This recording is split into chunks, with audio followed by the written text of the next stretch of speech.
I'm Kendra Negre. I work at UC Santa Cruz in a biological oceanography lab. Most of what I do is related to domoic acid, which is produced by the toxic diatom Pseudonychia. I guess we also we look at saxitoxin, so that's the other one that's important in California, which is produced by a dinoflagellate called Alexandrium. And then another up-and-coming toxin in the marine environment is ochidaic acid. And so we have a student in our lab that's looking at that, which is diuretic shellfish poisoning, DSP, and the toxin is produced by a dinoflagellate called Dinophysis.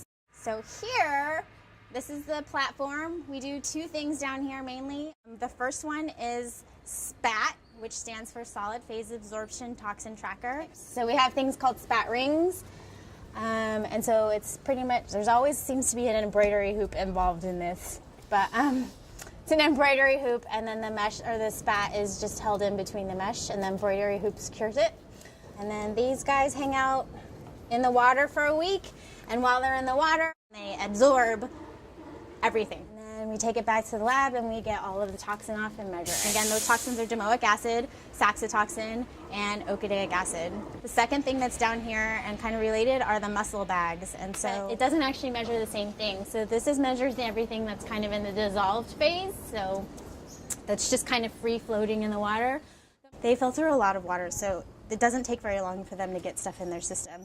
And mussels are pretty unique because they don't let go of DA very often, like very quickly. So that DA will stay in their system for weeks. The mussels are actually ingesting the cells themselves and incorporating whatever's in them into their bodies and their tissue, which is what people would eat. And so it's a better indicator for what people are actually going to ingest. And so what we do is we collect mussels up at Davenport State Beach. We bring them back and we put them in these bags. And then the bags hang out in a water table, and then every week I collect a subset of that. They take them back to the lab, they get ground up. A portion of it gets sent off to CDPH for analysis, and then we also do analysis for domoic acid.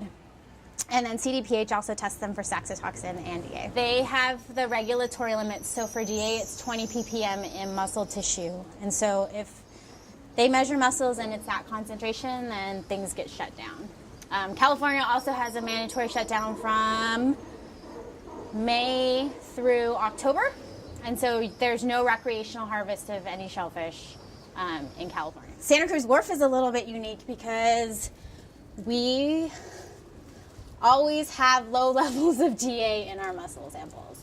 And again, this goes back to like what, you should trust your monitoring agency.